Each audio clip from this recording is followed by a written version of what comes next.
ஒரு மனிதன் வாழ்க்கை முழுக்க, அதாவது பார்த்தீங்கன்னா கிட்டத்தட்ட 30 வருஷத்துக்கு மேலே உழைக்கிறாங்க. காலையில் 9 மணிக்கு அலுவலகம் போகிறாங்க, மாலை 5 மணிக்கு தான் வீடு திரும்புகிறாங்க. மழை வந்தாலும் வேலை, வெயில் அடித்தாலும் வேலை, பொங்கல் தீபாவளி என்ற தெரியாமலே கடமை. ஆனால் அவருக்கு 60 வயசு ஆகும்போது இப்போ உன் வாழ்க்கையை சந்தை தீர்மானிக்கும்னு அரசு சொன்னா அது நியாயமா? நீங்களே சொல்லுங்க. ஓய்வூதியம் ஒரு சலுகையா அல்லது ஒரு உரிமையா? இது வெறும் பென்ஷன் இஷ்யூ இல்லைங்க, இது ஒரு தலைமுறையின் பாதுகாப்பு பிரச்சனை. இது அரசு வேலைனா என்ன அர்த்தம் என்ற கேள்வி. இது சமூக நீதி பற்றிய விவாதங்க. தமிழ்நாட்டில் இன்னைக்கு அரசு ஊழியர்கள் ஆசிரியர்கள் போராடுற விஷயம் சம்பள உயர்வு கேட்டு இல்லைங்க, போனஸ் கேட்டு இல்லை. அவர்கள் கேட்பது, நாங்கள் 30 வருடம் சேவை செய்தோம், எங்கள் முதுமையை அரசு பாதுகாக்குமா என்ற கேள்விக்கான பதில் தான். 2003க்கு முன்னாடி இருந்த ஓபிஎஸ் முழு உத்தரவாதம், அதுக்கு பிறகு வந்த சிபிஎஸ் சந்தை ஆபத்து, இப்போ வந்திருக்கும் கேரண்டீடு பென்ஷன் ஸ்கீம் அது உண்மையிலேயே உத்தரவாதமா இல்லை வேற பெயர்ல பழைய சிபிஎஸ் தானா? இதுதாங்க இன்னைக்கு தமிழ்நாட்டை சூடேற்றும் அரசியல். பிப்ரவரி 20ஆம் தேதி முதல் காலவரையற்ற வேலை நிறுத்தம், 4.5 லட்சம் காலி பணியிடங்கள், 80,000 கோடி ரூபாய் ஊழியர்களிடமிருந்து பிடித்தம், 6 லட்சம் குடும்பங்களின் எதிர்காலம். இது சாதாரண நியூஸ் இல்லைங்க, இது அரசியல், பொருளாதாரம், சமூக நீதி எல்லாம் சேர்ந்த உருவான ஒரு மிகப்பெரிய விவாதம். இதோட முழு விவரத்தை பற்றி தான் நாம இன்னைக்கு நம்ம வீடியோவில் பார்க்க போகிறோம். சப்போஸ் இப்போ தான் ஃபர்ஸ்ட் டைம் நம்ம சேனலுக்கு வரீங்க அப்படின்னா மறக்காம நம்ம சேனலை சப்ஸ்கிரைப் பண்ணிருங்க, கூடவே பெல் ஐக்கானை கிளிக் பண்ணுங்க. அப்படின்னா தான் இந்த மாதிரி இன்ஃபர்மேட்டிவ் வீடியோ உங்களால் ரெகுலராக பார்க்க முடியும். வாங்க வீடியோக்குள்ள போகலாம். தமிழ்நாட்டில் அரசு ஊழியர்கள் ஆசிரியர்கள் தொடர்பான ஓய்வூதிய பிரச்சனை இன்னைக்கு பார்த்தீங்கன்னா ஒரு சாதாரண கோரிக்கையா இல்லைங்க, அது ஒரு தலைமுறையின் எதிர்கால பாதுகாப்பு குறித்து போராட்டமாக மாறி இருக்குதுங்க. ஸோ சமீபத்தில் ஆசிரியர் மற்றும் அரசு ஊழியர்கள் இயக்கங்களின் நடவடிக்கை குழு, அதாவது பார்த்தீங்கன்னா ஆக்டோ ஜியோ மாநில தலைமை அமைப்பாளர் பாலசுப்ரமணியன் அவர்கள் சென்னையில் செய்தியாளர்களிடம் பேசிய இந்த விவகாரம் தமிழக அரசியலில் மட்டும் இல்லைங்க, இந்திய அளவிலேயே கவனம் பெறும் ஒரு முக்கியமான விஷயமாகவே மாறிக்குது. ஸோ ஏன்னா ஓய்வூதியம் என்பது அரசு ஊழியர்களுக்கான சலுகை இல்லை, அது அவர்களுடைய வாழ்க்கை முழுவதும் செய்த சேவைக்கு அரசு வழங்க வேண்டிய அடிப்படை சமூக பாதுகாப்பு அப்படின்னு சொன்னால் அது மிகையாகாது. ஸோ தமிழ்நாட்டில் ஒரு காலத்தில் நடைமுறையில் இருந்த பழைய ஓய்வூதிய திட்டம், அதாவது பார்த்தீங்கன்னா ஓபிஎஸ் என்று அழைக்கப்படும் பழைய திட்டம், அரசு ஊழியர் ஒருவர் ஓய்வு பெற்ற பிறகு அவருடைய கடைசி சம்பளத்தை அடிப்படையாக கொண்டு மாதம் பார்த்தீங்கன்னா அரசு முழுமையாக வழங்கும் ஓய்வூதியமாக இருந்துச்சு. ஸோ இது 2003க்கு முன்னாடி இருந்த திட்டம். ஸோ இதில் பார்த்தீங்கன்னா ஊழியர்கள்கிட்ட எந்த பங்களிப்பு பிடித்தமே செய்யவே இல்லை. அவர்கள் பணியாற்றும் காலத்தில் அரசுக்காக உழைத்தவருக்கான ஈடாக பார்த்தீங்கன்னா ஓய்வு பெற்ற பின்னாடி அரசு அவர்களின் வாழ்க்கையை பாதுகாப்பும் பொறுப்பை ஏற்றிருந்தது. ஸோ இது ஒரு சமூக ஒப்பந்தம் போலவே இருந்துச்சு அப்படின்னு சொல்லலாம். ஸோ ஆனால் 2003-2004 காலகட்டத்தில் மத்திய அரசோட பொருளாதார சீர்திருத்தங்கள் ஒரு பகுதியாக பார்த்தீங்கன்னா பங்களிப்பு அடிப்படையிலான ஓய்வூதிய திட்டம் என்ற புதிய முறை கொண்டு வரப்பட்டது. ஸோ அதாவது இன்னும் தெளிவாக சொல்லணும்னா சிபிஎஸ் இல்லைன்னா இதுக்கு வேறு பெயராக என்பிஎஸ். இந்த திட்டத்தின் அடிப்படை என்னன்னா, அரசு ஊழியரின் சம்பளத்திலிருந்து மாதம் ஒரு குறிப்பிட்ட தொகை பிடித்தம் செய்யப்படும். ஸோ அதே போல் பார்த்தீங்கன்னா அரசு ஒரு பங்கு சேர்க்கும், அந்த தொகை சந்தையில் முதலீடு செய்யப்படும், ஓய்வு பெற்ற பின் சந்தையின் நிலையை பொறுத்து ஓய்வூதியம் கிடைக்கும் அப்படின்னு சொல்லி ஷாக்கான விஷயத்தை தூக்கி போட்டாங்க. ஸோ இதனால தான் ஓய்வூதியம் உறுதியானது அல்ல, சந்தை ஏற்ற இறக்கங்களுக்குள்ள சிக்கிய ஒன்று அப்படின்ட்டு பல தரப்பட்ட மக்கள் பேசினாங்க. ஸோ இந்த சிபிஎஸ் திட்டம் தமிழ்நாட்டில் அமல்படுத்தப்பட்டதற்கு பிறகு பார்த்தீங்கன்னா கடந்த 22 ஆண்டுகளில் ஏறத்தாழ 6.25 லட்சம் அரசு ஊழியர்கள் மற்றும் ஆசிரியர்கள் இதில் சேர்க்கப்பட்டிருக்காங்க. ஸோ அவர்களிடமிருந்து மட்டும் பார்த்தீங்கன்னா சுமார் 80,000 கோடிக்கு மேலே தொகை பிடித்தம் செய்யப்பட்டு எல்ஐசி, டாடா போன்ற நிறுவனங்களில் முதலீடு செய்யப்பட்டுள்ளதாக ஆக்டோ ஜியோ தரப்பினர் கூறுறாங்க.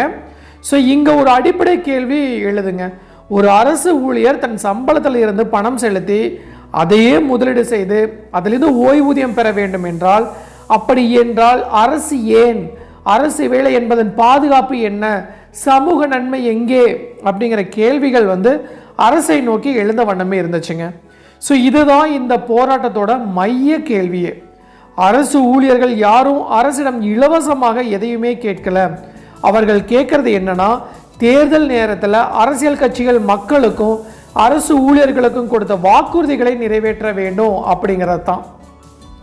ஸோ குறிப்பாக பார்த்தீங்கன்னா, தமிழ்நாட்டில் ஆட்சிக்கு வந்த திமுக, அதாவது 2021 தேர்தல் அறிக்கையில் பழைய ஓய்வூதிய திட்டத்தை மீண்டும் அமல்படுத்துவோம் அப்படிங்கிற வாக்குறுதி கொடுத்தாங்க.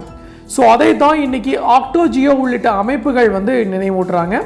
ஸோ இதற்கிடையில் தான் தமிழக அரசு ஜனவரி 3 தமிழ்நாடு உத்தரவாதப்படுத்தப்பட்ட ஓய்வூதிய திட்டம் அப்படிங்கிற புதிய திட்டத்தை அறிவிச்சாங்க. ஸோ அரசு தரப்பில் இது ஒரு பெரிய சீர்திருத்தம் போல காட்டப்பட்டாலும் ஆனால் அரசு ஊழியர்கள் மற்றும் ஆசிரியர்கள் மத்தியில் இதற்கு எதிர்ப்பும் சந்தேகமும் அதிகமாகவே எழுந்துச்சுங்க. ஸோ ஏன்னா இந்த புதிய திட்டம் பார்த்தீங்கன்னா முழுமையாக பழைய ஓபிஎஸ் போல இல்லாமல் சில நிபந்தனைகளுடன் மட்டுமே உத்தரவாதம் தருது அப்படிங்கிறத கருத்துக்கள் அவர்கள் கருதுனாங்க. ஸோ இதைத்தான் பார்த்தீங்கன்னா ஜாக்டோ ஜியோ கூட்டமைப்பு வரவேற்ற நிலையில் அதில் உடன்பாடு இல்லாத சங்கங்கள் ஒன்றிணைந்து ஆக்டோ ஜியோ என்ற புதிய கூட்டமைப்பை உருவாக்குனாங்க. ஸோ இது ஒரு முக்கியமான அரசியல் மாற்றத்தை காட்டுதுன்னே சொல்லலாம். ஸோ ஒரே ஊழியர் இயக்கத்துக்குள்ள கருத்து வேறுபாடு உருவாகி புதிய கூட்டமைப்பு உருவாகி இருக்கு அப்படின்னு சொன்னால் அதுதான் நிதர்சனமான உண்மையாகவே இருக்கு. ஸோ இதன் பொருள் என்னன்னா, ஊழியர்கள் மத்தியில் இந்த ஓய்வூதிய விவகாரம் எவ்வளவு தீவிரமாக உணர்ச்சி ரீதியாக பாதிப்பை ஏற்படுத்துகிறது என்பதை தான் காட்டுது. ஸோ ஓய்வூதியம் என்பது அவர்களுக்கு வெறும் பணம் மட்டும் இல்லைங்க, அது அவர்களின் முதுமை கால மரியாதையும் கூட, மருத்துவ செலவுகள், குடும்பத்தின் பாதுகாப்பும் கூட அப்படின்னு சொன்னால் மிகையாகாதுங்க. ஸோ இதை இன்னும் ஆழமாக புரிந்து கொள்ள ஒரு சாதாரண அரசு ஊழியர் வாழ்க்கையை எடுத்துக்கொள்ளாங்க. ஒரு கிராமத்தில் இருந்து வந்த இளைஞன் ஆசிரியராகவோ கிளர்க்காகவோ அரசு வேலைக்கு சேர்ந்தா 30 to 35 ஆண்டுகள் அரசுக்காக வேலை செய்கிறான். அவன் சம்பளம் பெருசாக இருக்காது. தனியார் துறையை போல போனஸ், இஎஸ்ஓபி, பெரிய ஓய்வூதியம் எதுவுமே கிடைக்காது. ஸோ அவனுக்கு இருக்கும் ஒரே நம்பிக்கை ஓய்வு பெற்ற பின் கிடைக்கும் உறுதியான ஓய்வூதியம் தான். ஸோ அதையும் சந்தை ஆபத்துக்கு உட்படுத்தினால் அவன் வாழ்க்கை முழுக்க பயத்தில் தான் வாழ வேண்டிய நிலை உருவாக்குங்க. ஸோ இதனால தான் இந்தியாவின் பல மாநிலங்களில் பழைய ஓய்வூதிய திட்டத்தை மீண்டும் கொண்டு வரும் முயற்சிகள் நடந்து வருது. ராஜஸ்தான், சத்தீஸ்கர், ஹிமாச்சல பிரதேஷ் போன்ற மாநிலங்களில் ஓபிஎஸை மீண்டும் அமல்படுத்தி இருக்காங்க. ஸோ அங்கே அரசுகள் நிதி சுமை பற்றி பேசினாலும் ஊழியர்களின் சமூக பாதுகாப்பு முக்கியம் என்று முடிவு எடுத்திருக்காங்க. ஸோ அப்படின்னா தமிழ்நாட்டில் ஏன் முடியாது என்ற கேள்வி இயல்பாகவே எழுது. ஸோ இதோடு சேர்த்து பார்த்தீங்கன்னா ஆக்டோ ஜியோ தலைமை ஒருங்கிணைப்பாளர் இன்னொரு முக்கிய விஷயத்தையும் குறிப்பிட்டிருக்காரு. தமிழ்நாட்டில் 4 லட்சத்துக்கு மேற்பட்ட காலிப்பணியிடங்கள் இருக்கு. இதன் பொருள் என்னன்னா, அரசு வேலைகள் நிரப்பப்படாமல் இருப்பதால இருக்கும் ஊழியர்களோட பணிச்சுமை அதிகரிக்குது. ஒரே ஆசிரியர் 2-3 வகுப்புகள் பார்த்து கொள்ள வேண்டிய நிலை, ஒரே அலுவலர் பல பணிகளை செய்ய வேண்டிய சூழ்நிலை. இதனால தான் ஊழியர்களின் உடல் மன ஆரோக்கியம் பாதிக்கப்படுது.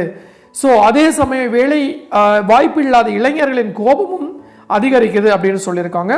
ஸோ இந்த போராட்டத்துக்கான ஆயத்தம் மாநாடுகள் மாவட்ட தலைநகரங்களில் நடைபெறுகிறது என்பது குறிப்பிடத்தக்கது. ஸோ இதன் பொருள் பார்த்தீங்கன்னா, இந்த இயக்கம் சென்னையில் மட்டும் சுருங்கி நிற்கப் போவதில்லை, தமிழ்நாடு முழுவதும் பரவி உள்ளது. இது அரசுக்கு ஒரு பெரிய அரசியல் அழுத்தமாக மாறும் வாய்ப்பு இருக்கு அப்படின்னு சொல்லியிருக்காங்க. ஸோ ஏன்னா அரசு ஊழியர்கள் என்பது ஒரு பெரிய வாக்காளர் குழு மட்டும் இல்லைங்க, அவர்கள் சமூகத்தில் கருத்து உருவாக்கும் சக்தியை கொண்டவர்கள் அப்படின்னு தான் பலதரப்பட்ட மக்களாக பேசப்படுதுங்க. ஸோ இறுதியாக ஒன்று சொல்லி முடிவு பெற்றுக்கிறேன். ஸோ இந்த ஓய்வூதிய பிரச்சனை ஒரு செய்தியாக மட்டும் பார்க்க முடியாதுங்க, இது ஒரு அரசு ஊழியரின் வாழ்க்கை முழுவதும் செய்த உழைப்புக்கு கிடைக்க வேண்டிய பாதுகாப்பு குறித்த கேள்விங்க. இன்று அரசு ஊழியர்கள் மற்றும் ஆசிரியர்கள் கேட்பது எந்த புதிய சலுகையும் இல்லை, அவர்கள் கேட்பது தங்களுக்கு முன் பணியாற்றிய தலைமுறைக்கு இருந்து அதே பாதுகாப்பு, அதே உறுதி, அதே மரியாதை தான். ஸோ நிச்சயமாக அவங்களுக்கு கிடைக்கும் அப்படின்னு நான் நினைக்கிறேன். ஸோ பிப்ரவரி 20 முதல் அறிவிக்கப்பட்டுள்ள காலவரையற்ற வேலை நிறுத்தம் அரசுக்கு ஊழியர்களுக்கு இடையிலான நம்பிக்கை சிக்கலை வெளிப்படையாக காட்டுதுன்னே சொல்லலாங்க. ஸோ இங்கே அரசு கவனிக்க வேண்டிய மிக முக்கியமான விஷயம் ஒன்று இருக்குது.